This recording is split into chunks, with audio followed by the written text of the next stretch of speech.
এখানে বসে থাকা অনেক যুবক আছে যারা পহেলা বৈশাখ পালন করবে। কারা কারা প্ল্যান করেছো পহেলা বৈশাখ পালন করার? হাত তুলো দেখি। ফিল্লাহ উকসিমকুম বিল্লাহ, আল্লাহর দোহাই দিয়ে বলতে চাই, এরকম কেউ আছো নাকি যে পহেলা বৈশাখ পালন করার জন্য যুবকেরা একসাথে রান্নাবাড়ি করে খাবে, পহেলা বৈশাখ পালন করবে? আছে না এরকম? আমার বিশ্বাস যে আছে, কিন্তু বলতে চাচ্ছে না, হাত উঠাবে না। দেখেন, নতুন বছর আসলে পহেলা বৈশাখ মানে বাংলা নববর্ষ। নতুন বছর আসলে সে আনন্দ করতেছে, তার মানে একটা উদাহরণ দেই আপনাকে, কোরআন হাদিসের পাশাপাশি উদাহরণও শোনেন। একটা ছাত্র ক্লাসে গেছে পরীক্ষা দিতে, এখন আলেম পরীক্ষা চলতেছে, আলেম পরীক্ষা দিতে গেছে ক্লাসে, ইন্টারমিডিয়েট পরীক্ষা দিতে গেছে ক্লাসে। 3 ঘন্টার সময়, 3 ঘন্টার মধ্যে প্রতি 1 ঘন্টা পর পর বেল হয়।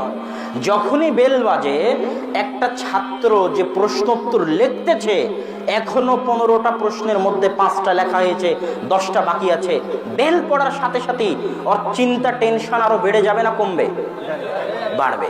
আর মনে করেন আর একটা ছাত্র যে ওই পরীক্ষার জায়গায় বসে আছে, পরীক্ষার হলে আছে, যখনই বেল দিচ্ছে তখনই সে তার একটা প্রশ্নও লেখা হয়নি, কিন্তু টেবিলে ঢাক ঢোল বাজিয়ে আনন্দ করতেছে, লাফালাফি করতেছে, খুশি উদযাপন করতেছে। ওই ছেলেকে আপনি কি বলবেন, পাগল না বুদ্ধিমান? পাগল। যখন দ্বিতীয় ঘন্টা পড়লো তখনও একই অবস্থা, যখন 3 ঘন্টার আগে 15 মিনিটের অ্যালার্ম তখনও একই অবস্থা, অথচ একটা প্রশ্ন লেখা হয়নি। একদিকে একদল চিন্তা টেনশনে ব্যস্ত, আর একদিকে আর একটা ছেলে হাসি খুশি করতেছে, মজা করতেছে, লাফালাফি করতেছে। তো ওই পরীক্ষার হলে বসে থাকা ওই ছেলেটা যেমন বোকা, যেমন গাধা, যেমন গর্ধব। একটা বছর চলে যাওয়ার কারণে মৃত্যু নিকটে আসে না দূরে যায়? নিকটে আসে। জীবন থেকে বছর হারিয়ে যায়, মরণ কাছে আসতেছে, জীবন চলে যাচ্ছে, বিদায় হওয়ার সময় ঘনিয়ে আসতেছে। তো মৃত্যু কাছে আসার পরেও, একটা বছর বিদায় হয়ে যাওয়ার পরেও যে আনন্দ উদযাপন করতে পারে, সে পরীক্ষার হলে বসে থাকা ওই ছেলের মতো পাগল, বোকা, গর্ধব, গাধা।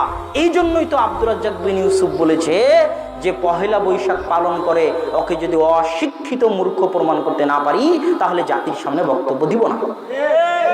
তো আব্দুর রাজ্জাক বিন ইউসুফ বলে গেছে, আর আমি প্রমাণ করে দিলাম যে কেন সে অশিক্ষিত, মূর্খ, গাধা, গর্ধব।